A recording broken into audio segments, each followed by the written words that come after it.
espectro. Isso vai sair na edição, mas vai sair da edição, o Alexandre tá puto, porque já tô fazendo coisa que não é pra sair. Porém, eu preciso falar, porque eu gosto de falar cronologicamente. E Andréa Werner é minha convidada. Primeiro que eu tenho que agradecer e dizer que o seu rosto é muito familiar. Hoje você falou que finalmente a gente se conheceu, mas eu tinha certeza que eu já te conhecia. É verdade, é a mesma sensação que eu tenho, inclusive.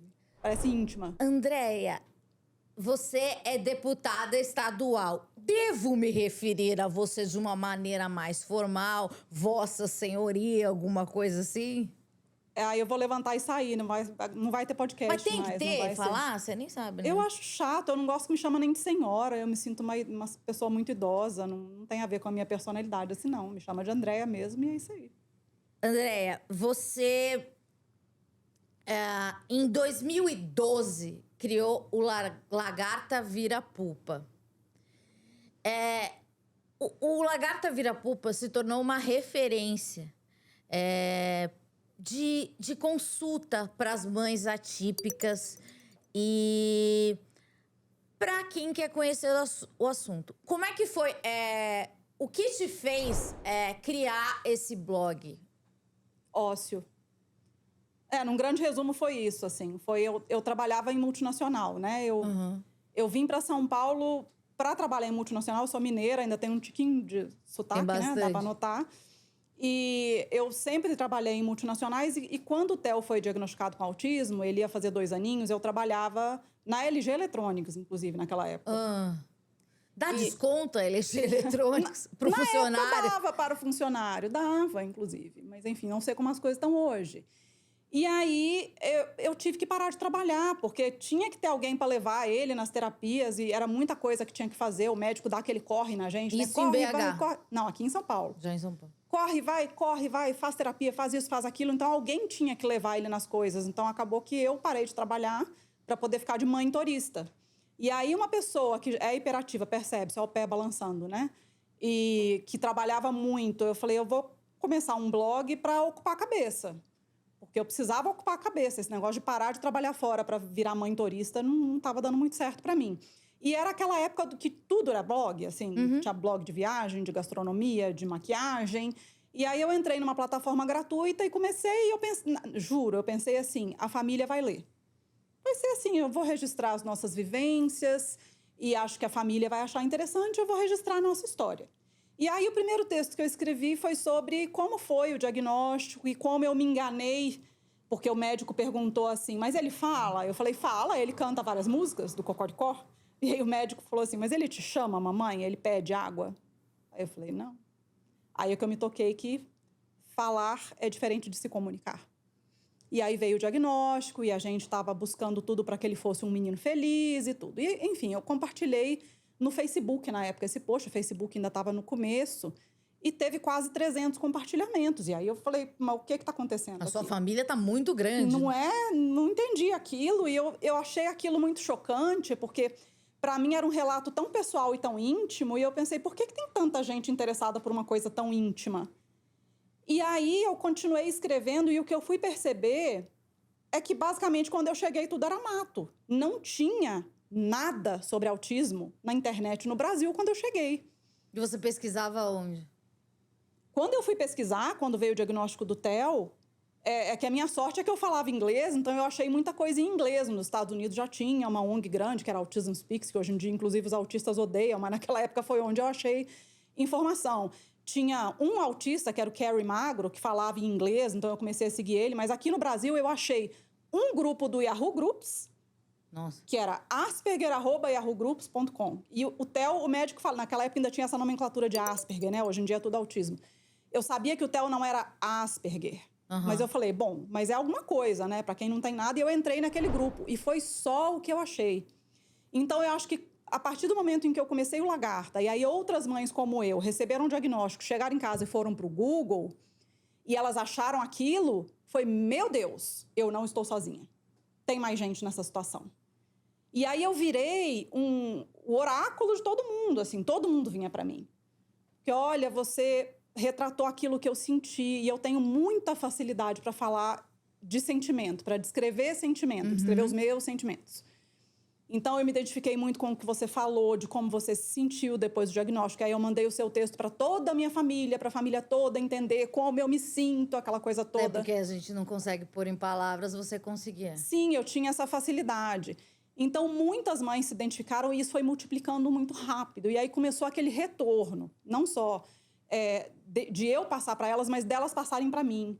Olha, eu tô vendo que aí você teve acesso a um médico particular, mas aqui no SUS, a gente demora 2 anos para conseguir um diagnóstico. Porque tem cidade pequena que nem psiquiatra não tem. E a gente não tem terapia para o nosso filho no SUS. Porque é no CAPS, às vezes, 1 vez por semana, durante meia hora em grupo. E aí, sabe quando você começa a romper várias bolhas, assim? Sim. Eu era a bolha do plano de saúde. Nossa, o maior problema do mundo é quando o plano de saúde não reembolsa a sua terapia, né? E aí eu comecei a acordar, assim, opa, qual que é o cenário das famílias de autistas no Brasil? Aí eu comecei a entender que autistas eram pessoas com deficiência, que pessoas com deficiência eram grupos minorizados. Você aceitou isso do pessoas com deficiência ou houve uma negação? Houve uma super negação. Inclusive, hoje eu até falo morrendo de rir, né? Porque na época, quando veio o diagnóstico, foi... Oh, meu Deus, por que eu? De onde veio isso? Somos saudáveis? E hoje estou eu aqui com o meu TDAH, meu pé balançando, né? Meu espectro ampliado e marido, enfim, nem comento. Família dos 2 lados, acho que dava para escrever um livro sobre a neurodiversidade na minha família e na família do meu marido. A baita de uma história. Família da minha mãe, do meu pai, família do meu marido, de todos os lados. Então, assim, faz total sentido o Theo ser autista do jeito que ele é autista. Mas naquele momento, eu não entendia nada disso. Eu fui descobrir que eu tinha TDAH com 37 anos. E como foi isso? Você... Vendo Drauzio Varela no Fantástico. Foi isso? A ficha caiu ali. Depois eu fui atrás da avaliação. Mas falou, ai, é muito eu. Totalmente. Era assim, ele tinha aquele quadro que ele mostrava condições, né, diversas. E aí, esse dia era sobre TDAH. E aí, começou a passar pessoas que tinham TDAH, e aí, essas pessoas explicando os problemas que tinham no trabalho, no dia a dia, no relacionamento, por causa do TDAH. Aí, cada pessoa que ia falando, eu ia afundando no sofá. Eu me identifiquei com 100% daquilo. E eu nunca tinha nem ouvido falar daquilo direito, né? Aí eu procurei um médico para fazer a avaliação e bateu assim, mas 100%. E hoje em dia, vendo, né, eu conheço muitas mães de autistas que têm TDAH e que têm o que a gente chama de espectro ampliado, né? Que você pode não fechar um diagnóstico de autismo, mas você tá ali, né? Você tem várias características, porque autismo é genético. Pé de jaca não dá manga, como diz uma amiga minha, né? Assim, o Theo, ele saiu de uma combinação genética ali que faz sentido. Então, tem neurodivergência na família dos 2 lados. Então, aí no momento em que eu comecei a entender isso, e entender isso como deficiência, o autismo, e a deficiência como diversidade, aí a minha cabeça se abriu para muita coisa, né? Então, o Lagarta, ele teve os seus perfis, assim, ao longo dos anos. Começou como desabafo. Aí, quando eu percebi que as mães não tinham informação, porque a maioria não tinha acesso, aí tudo que eu aprendia com as terapeutas do Theo eu passava, gravei, fiz o canal do YouTube, fiz as redes.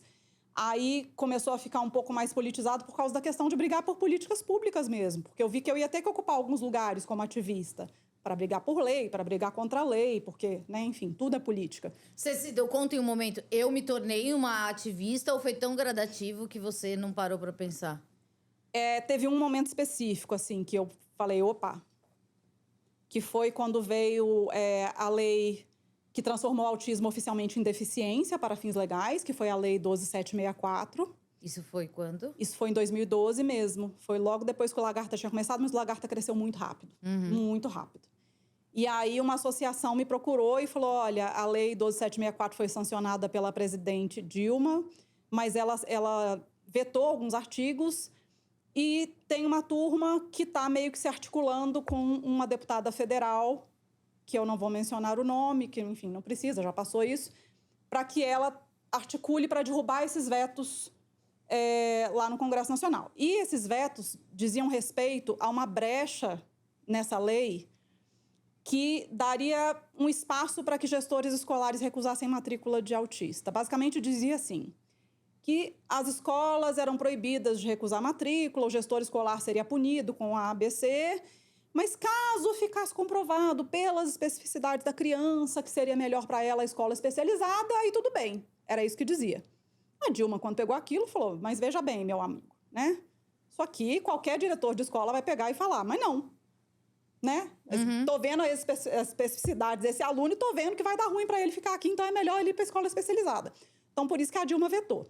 E tem uma turma mais ligada a esse outro lado, que defende muito a questão da escola especializada, que entrou nessa questão do lobby para derrubar esse veto. E aí, eu fui me movimentar contra essa deputada na época. Eu fiz uma campanha, fulana não nos representa, pedi para as mães mandarem foto com os meninos segurando placa, fulana não nos representa. Fiz um álbum enorme no Facebook. E aí ela chamou a gente, ela recebeu a gente no gabinete dela e se comprometeu a não tentar derrubar os vetos da Dilma. E aí, naquele momento, é que, sabe quando você faz,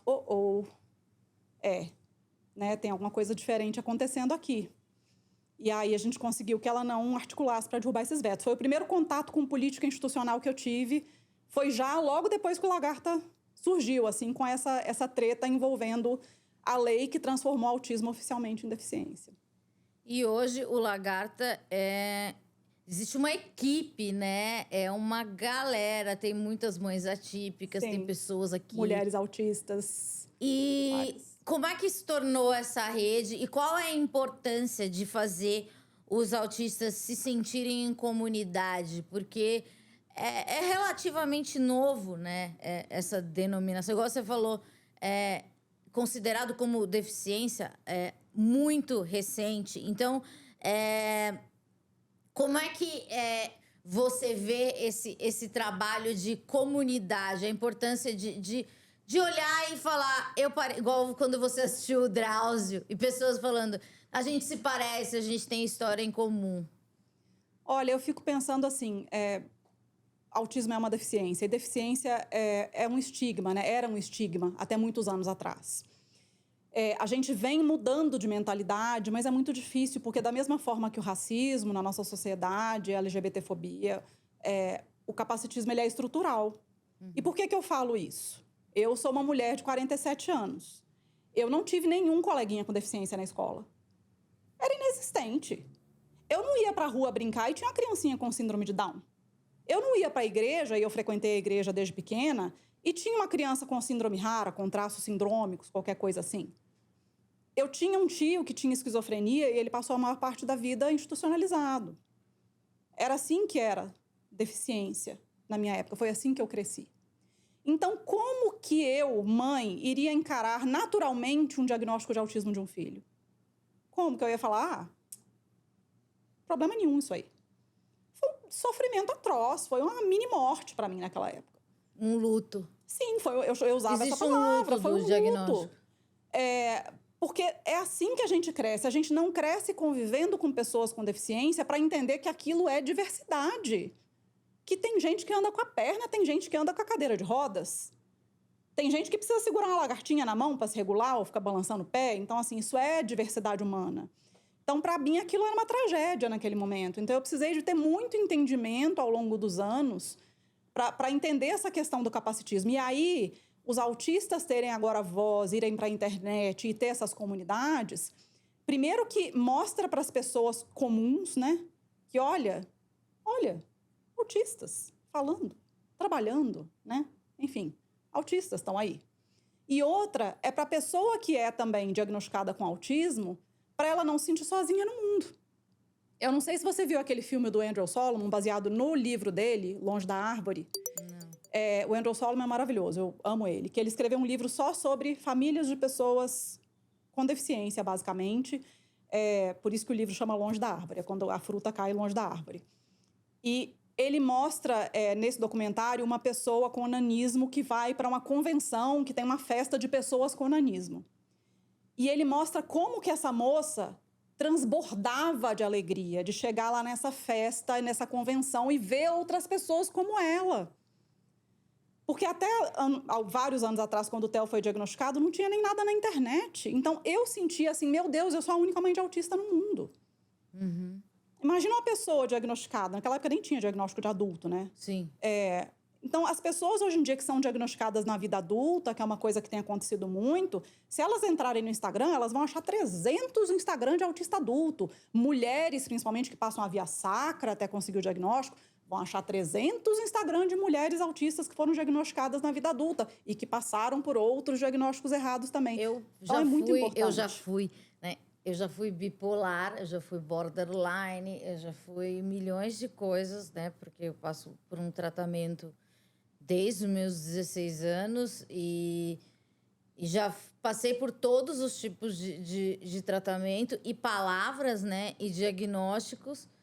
E o mais difícil da mulher é que a gente consegue interpretar, né? Mascarar essas... a gente faz um personagem, sabe? A gente sabe reproduzir, a gente imita. Então, tem até um mito que existem mais autistas meninos. E não é verdade. É que para diagnosticar uma menina é mais complexo. Eu sei que você recebe muita demanda. Antes mesmo de se tornar deputada, você recebe muita demanda de mães atípicas e acho que de pessoas atípicas. Como é que é isso? Como como é a sua saúde mental? Porque imagino que cheguem coisas que você... É uma demanda que você não tem responsabilidade. E como que é isso? Isso mesmo que você falou, né, das suas questões com o diagnóstico, eu ouvi sábado no Carnapupa de Niterói. Chegou uma moça para mim e falou: eu fiquei 4 anos internada, que minha família jurava que eu era borderline. Até que eu comecei a ver seus posts e eu comecei a passar para minha família, e aí foram entender que talvez eu fosse autista, e hoje eu tenho diagnóstico de autismo, muito obrigada, me abraçou, aquela que estava lá no Carnapupa de Niterói. Então, isso é a história de mulheres autistas. A sua história deve ter não sei quantas mil no Brasil só, que passaram pela mesma história que você. Isso faz um mal para a saúde mental danado, né? Então, assim... a conta atualmente é 3 autistas para cada menina autista, 3 meninos para cada menina, mas na época do Theus falava em 5 para 1. Então veja que a coisa está diminuindo, né? E as meninas mascaram, não só autista, mas TDAH também, tem o que a gente chama de masking, né? Mas a gente sabe o custo que é quando você chega em casa de noite, o custo Acaba que energia. é esse personagem social que você faz durante o dia inteiro. Cansa, né? Interagir, não falar aquilo que você tem vontade de falar, ter o freio social, é um custo de energia Eu imenso. não tenho muito freio social. Às vezes escapole, né? A gente sabe. É por isso que chega uma hora que o diagnóstico vem. Sim. Justamente nessas escapulidas é que a gente começa a desconfiar. Mas sobre meus inbox. Complexo. É muito pesado. É muito pesado. E foi justamente por isso que eu comecei a pensar que eu deveria entrar na política institucional. Porque a gente não tinha representatividade, a gente ficava dependendo... Eu sempre falei, a gente depende de favor. Você depende de chegar lá num deputado, ele ir com a sua cara e falar: ai, tá, eu vou aqui no meio dos milhões de projetos de lei que eu tenho pensando no, sei lá, no cachorro, ou nos professores, ou enfim, que são causas justas, né? Cada um tem sua causa, cada um tem sua causa e as causas são justas. Mas assim, vou enfiar aqui, talvez, um aqui para pessoa com deficiência, para autista, para esquizofrenia, enfim, qualquer coisa dessa. A gente precisava de representatividade, porque era assim. Amanda, teve um dia, eu estava no Twitter, me apareceu uma mensagem lá, gatilho suicídio, avisando para quem está ouvindo. A mãe falando assim: minha filha de 2 anos acabou de ser diagnosticada. Eu não tenho dinheiro para pagar terapia para ela. Eu estou aqui pensando em me jogar com ela do 8º andar. Eu estava no Twitter, isso foi no inbox do meu Twitter. Eu saí desesperada, eu fui no meu Instagram na hora, botei lá um aviso nos meus stories. Eu perguntei para ela: onde você mora? Belfort Roxo. Aí fui eu no Instagram. Quem, pelo amor de Deus, que me segue, que é psicóloga, que mora perto de Belfort Roxo? Apareceu uma santa, graças a Deus. Meu Deus. Falei: eu tô com uma mãe aqui que eu preciso, eu vou pegar o telefone dela, você pode comer? Eu não tenho como, eu tenho boa vontade, eu acolho, mas eu não tenho habilidades de psicóloga que sejam suficientes para impedir uma pessoa de se jogar do 8º andar abraçada com a filha de 2 anos. Então, eu consegui fazer essa psicóloga voluntariamente e conversar com essa mulher. Mas esse caso que eu tô te contando é um.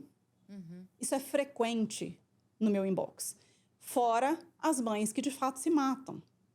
Porque não tem auxílio. A gente sabe que 80% dos pais vão embora quando vem o diagnóstico de deficiência dos filhos. 80% vão embora. Como foi pro seu marido? Meu marido é a exceção. Eu acho que meu marido, no fundo, se vê muito no nosso filho. Gera muita identificação. E o meu marido é um cara bom. Meu marido não é... Meu marido é aquele, assim, Theo nasceu. Ele quis ser o primeiro a dar banho. Ele quis ser o primeiro a fazer várias coisas que o homem, em geral, não liga muito. Sabe aquela coisa? Incentiva a minha carreira. O meu marido é a exceção da exceção, assim. Então, eu sou exceção em vários aspectos. Mas, se você for ver, mais de 90% de quem segue o Lagarta, 94% é mulher. Minhas palestras, mulher. São mulheres. A maioria foi abandonada. E a saúde mental vai pro brejo. Teve um ano passado que morreu e ficou 10 dias morta dentro de casa com o filho, comendo restos na cozinha. A família não deu falta dela. Os vizinhos demoraram 10 dias para se tocar aqui, ó. Nossa, cadê? Onde será que ela está? O filho estava lá com a mãe morta dentro de casa.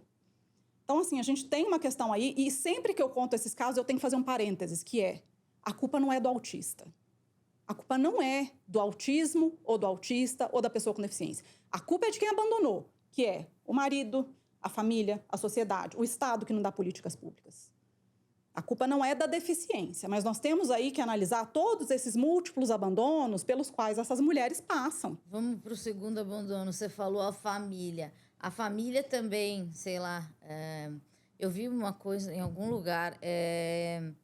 que as pessoas não sabiam se era correto convidar uma criança para um aniversário. Porque ela era autista, então ela tinha questão com som, etc.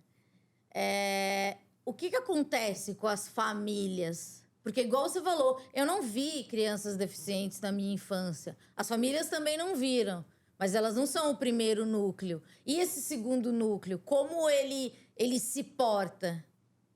Aí, de novo, eu fui exceção, né? Assim, tanto a família do meu marido quanto a minha, em nenhum momento eles se mudou, eu acho que foi para mais. Mimar mais o Theo, amar mais o Theo, carinhar mais o Theo, aquela coisa assim, sabe? Mas eu recebo mensagens, assim, de mães falando... os avós do meu filho nunca mais visitaram. Ou os avós do meu filho, eles dão presente para o meu filho que não é autista e não dão presente para ele que é autista. Levam o que não é autista para passear e não levam o autista para passear. Ou então tem aquela coisa dos que estão, mas não estão, sabe assim? Vai lá, tem os almoços de família, encontra no fim de ano e tudo, mas não oferece para ser rede de apoio. Que é uma coisa que eu sempre tive. Assim, os meus pais agora estão muito idosos, né? O meu pai tem 81 anos, mas assim, quando o Theo era menorzinho, algumas vezes meu pai e minha mãe ficaram com ele para eu e meu marido podermos viajar sozinhos, dar uma descansada. Meu sogro e minha sogra até hoje. Às vezes eles ainda conseguem porque eles são bem mais jovens. Então tem aqueles que ficam, mas não se dispõem a entender melhor por que essa criança age assim? Por que ela se joga no chão e ela esperneia e ela grita? Por que ela não gosta quando eu abraço? A minha mãe falava, né? que eu era... que eu não tinha iniciativa. E que eu era, de certa forma, preguiçosa. E tem isso, né? Que a gente... É tudo cansativo, né? Então, se você muita puder, energia. você deita no chão e imagino que um grau mais... O certo... Você falar grau, né? Hoje em Grau dia... de suporte, sim. Alguém de grau de suporte mais alto, como que uma mãe reage, né? Imagino que agrida, né? Porque minha mãe falava que eu fazia birra, que não sei o que lá. E é todo um sofrimento, assim, muito pontual, muitos da realidade, sabe? Do dia a dia. São coisas que as pessoas não percebem, que machucam. Você agora é deputada estadual, eleita com 90 mil votos, e parabéns. Obrigada. E como que é isso, né? Transformar o seu trabalho em Em realidade, você chegou na primeira etapa. Eu sei que ela quer ser prefeita de São Paulo, tem aqui um bastidor. Não! Mas como que é chegar nessa etapa e qual é a responsabilidade? Agora o seu inbox está lotando, porque por outros motivos, né? Você agora é uma autoridade. Como é que é isso pra você, Andréa Pessoa? Eu me cobro muito. Eu, como a maioria das mulheres neurodivergentes, eu convivo com uma síndrome da impostora que é massacrante, terrível, daquela coisa de vez em quando bater. O que você tá fazendo aí? Você não devia ter se metido nessa. Por que você fez isso? Volta pra casa. Bate isso de vez em quando. Mas aí eu aprendi com a minha psicóloga, que é assim, é um pensamento intruso, eu estou vendo ele ali, ok, pensamento, eu estou vendo que você está aí, mas agora você vai embora. Mas ele vem, de vez em quando ele vem. E eu tenho, justamente por essa cobrança e por eu saber como esta população está abandonada e que só vem político oportunista em época de eleição, fala, eu sou o defensor dos autistas e depois some, é que eu me cobro a tentar fazer alguma coisa por eles.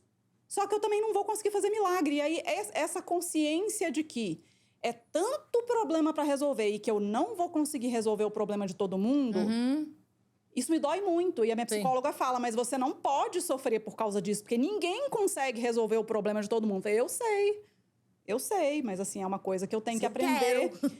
Não é porque, assim, as pessoas, elas acham assim, justamente porque elas nunca tiveram uma representatividade tão forte na LESP, as pessoas agora, elas acham assim, agora eu tenho a minha deputada lá. Sim. Então, é assim, a matrícula do meu filho foi recusada na escola. Eu tenho a minha deputada. É assim, deputada, vem aqui conversar com a diretora da escola do meu filho.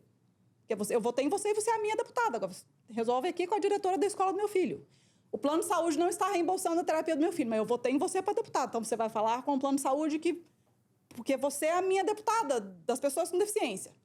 Então, as pessoas estão com este nível de expectativa que eu tenho que gerenciar. Fora que tem muita gente que não... A maioria das pessoas, na verdade, não entende o que faz um deputado estadual. O que faz um deputado estadual? Não é para começar, não é um deputado federal. Isso já é uma grande diferença, porque tem muita gente achando que eu sou deputado federal. Outro dia eu até brinquei, apareceu uma brincadeira no Twitter. O que as pessoas que te conhecem pouco acham que você é e que você definitivamente não é? Aí eu coloquei deputado federal. Que acontece bastante. Eu te chamei de deputada federal aqui? Não, você não, mas acontece bastante. O deputado estadual, ele faz leis para o estado, ele fiscaliza o executivo do estado, quer dizer, o governador e os seus secretários, ele vota o orçamento do estado, ele destina emendas, dinheiro para o estado, para prefeituras, para instituições. Mas esse papel de fiscalizar é uma coisa que pouca gente sabe, né? Porque vamos falar de política velha, né? O que deputado de política velha gosta de fazer? Inaugurar obra com o secretário. Aparecer lá abraçado na cidade dele, aquela coisa assim.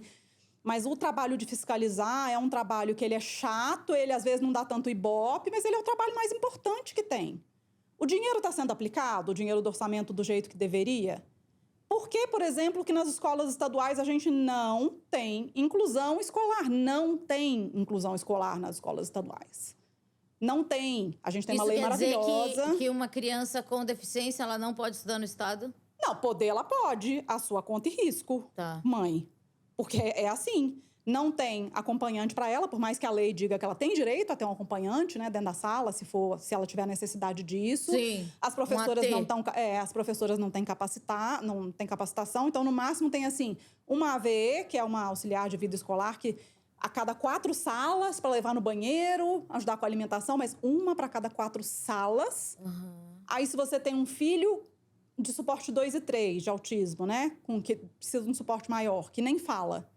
Você vai botar numa escola estadual? Sabendo que ele vai ficar sozinho dentro da sala de aula?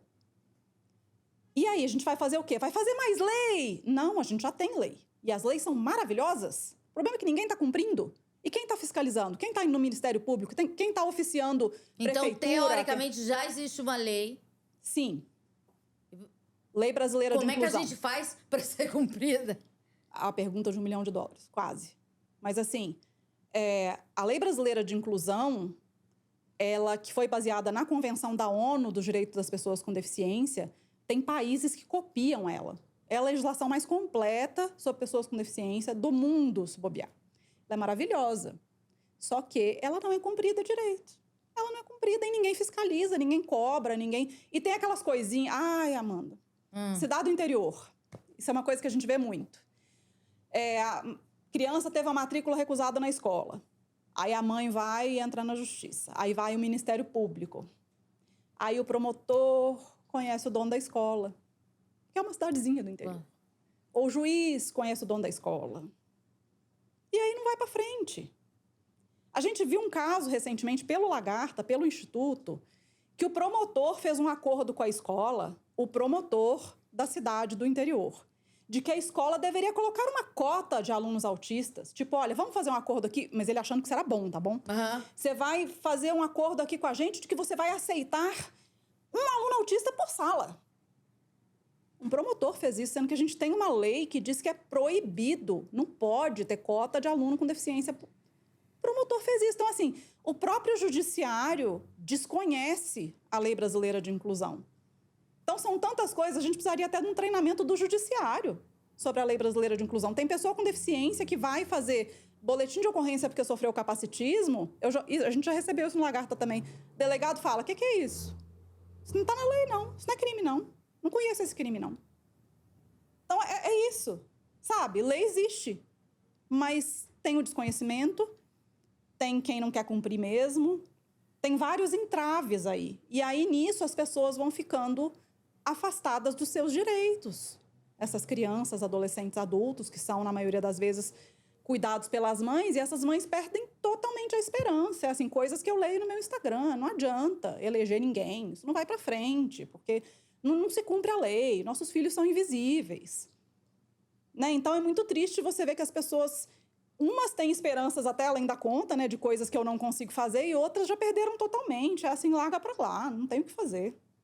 Eu ia perguntar agora de políticas públicas e não tem a legislação. Você não vai mexer na lei, porque você tem que... eu não sei quem, todo mundo tem que fazer com que a lei seja cumprida. Ou precisa ter alguma lei, alguma portaria, alguma coisa? Você sabe o que eu vejo que eu fico muito irritada às vezes? E que são as típicas leis que muitas vezes a pessoa faz para jogar pra galera, assim, sabe? Jogar pra torcida. Fale mais. Eu quero uma lei para que os autistas... Eu vi já isso por aí, tá? Preconceito contra os autistas é crime. Eu olhei aquilo e falei, mas veja bem, meu senhor, autista é pessoa com deficiência, e a lei brasileira de inclusão já tipifica o crime de preconceito contra a pessoa com deficiência. Em um monte de lugar aí, estado, cidade, não é só São Paulo, tá? Então não tô falando de pessoa nenhuma específica. Pipocou aí lei para que o laudo de autismo não tenha prazo de validade. Por que só autismo? Autismo não é deficiência? Quantas outras deficiências permanentes? Meu marido tem um funcionário na empresa onde ele trabalha que não tem um braço. Todo ano, quando ele vai renovar benefício, ele tem que renovar o laudo dele para mostrar que o braço dele não cresceu naquele ano. Não é o Wolverine, entendeu? Então, por que a lei só para autismo? Então, tem umas coisas que você vê que tá... perceberam que autismo dá voto, perceberam que a galera do autismo é muito barulhenta, vide a questão do rol taxativo. Então, que isso, né? E aí, é um tal de... Vamos fazer lei para autismo, autismo, autismo. Primeiro, lei repetida, porque a lei brasileira de inclusão já cobra um monte de coisa. E segundo, por que só autismo? Se é lei que poderia estar beneficiando pessoa com síndrome rara, pessoa com síndrome de Down, pessoa que tem deficiência de mobilidade, enfim, mais um monte de coisa. Eu acho que você tem muito trabalho a fazer. Desculpa falar, mas eu acho que você vai ficar muito ocupada. Você é muito ocupada. Você doou o seu tempo aqui pra gente, pra dar uma aula. Muito obrigada. Eu adoro esse tipo de conversa e decidi fazer esse projeto porque eu quero que as pessoas entendam, assim como você... Começou o Lagarta sem entendimento nenhum. Eu também estou sem entendimento nenhum. Só que eu acho que a única coisa que eu sei fazer bem é fazer perguntas. Não, tem mais coisa aí, para. Ah, tá. Tá bom, algumas. E eu ter você aqui faz com que a gente, eu, no caso, entenda um pouco que é realmente um universo que tá muito no começo, né? É muito no começo, coisas precisam ser feitas e eu acho que eu vou usar minha voz para isso. Você está na Assembleia, muito chique. Você tem um gabinete? Eu tenho um gabinete que foi montado para trabalhar. Mas tem uma placa com seu nome? Sim. Tem uma placa com meu nome, tem pessoas que trabalham. Eu tô falando isso, Sim. que tem muita gente, enfim. A Lesp é uma... Vocês têm que ir lá pra também é uma entender. coisa de turismo, né? Só vai a moça para tirar um pó ali e nunca viu o... Tem de tudo, né? Enfim, tem de tudo, gente. Tem política velha, tem política nova, tem de tudo na Lesp ali. Obrigada. Se vocês quiserem conhecer o trabalho da Andréia, você entra aonde? No Lagarta Vira Pupa.